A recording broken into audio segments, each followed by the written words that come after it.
¿Qué te lleva a escribir sobre este personaje? Principalmente ese personaje es que ver por qué esto tiene una trascendencia tan grande y no ha escrito nadie de esto. Y es cuando yo empiezo a investigar y me encuentro con el testamento de este hombre. Me encuentro con el testamento de este hombre, lo leo, me lo pasa un paleógrafo, me lo traduce y claro, ya del contenido de ese testamento ya se deduce de que lo que ha sucedido aquí, eso estaba ya preparado por este hombre y claro, investiga ya la parte anterior de su vida. Y es que él venía predicando contra los judíos desde 1369.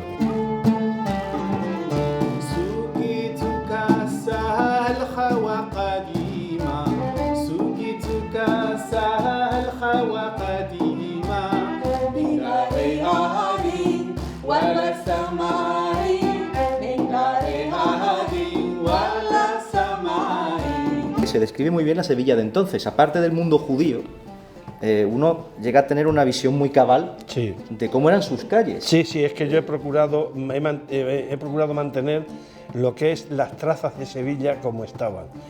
Un buen día en el que él apaciblemente se preparaba para las fiestas de Hanukkah, oyó decir a unos cristianos venidos de Granada que los reyes Isabel y Fernando estaban a punto de conquistar la ciudad. Se rumoreaba que si lo lograban, cosa que parecía iba a suceder, iban a forzar a sus súbditos a ser cristianos. Los judíos que no quisieran serlo iban a tener que marcharse. Los reyes, ¿qué hacen? Autocondonarse las deudas.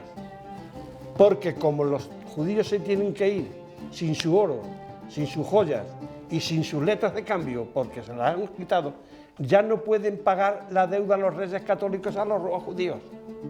Se vio de pronto en el Arenal, en el puerto de Sevilla, con su familia, sus padres, mujer e hijos, después de haber tenido que vender precipitadamente su casa y sus pertenencias por las que apenas le habían dado unos dineros, los cuales había tenido que esconder entre sus ropajes, pues no se les permitía llevar nada de valor consigo. A Sevilla, lo que a Sevilla le mató fue que Cádiz estaba ahí y entonces empezaron a llegar allí los barcos.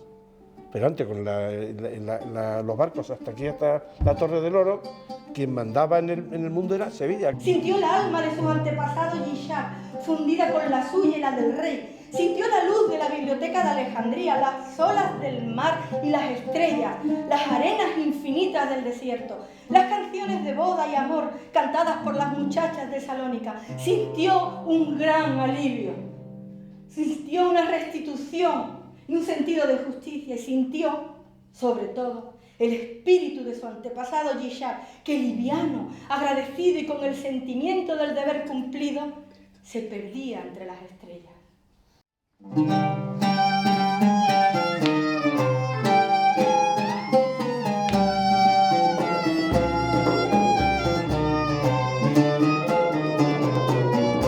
Seminario de Estudios del Holocausto, Shoah y el Antisemitismo.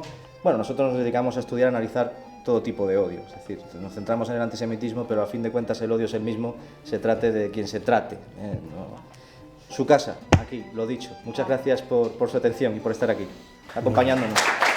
Gracias.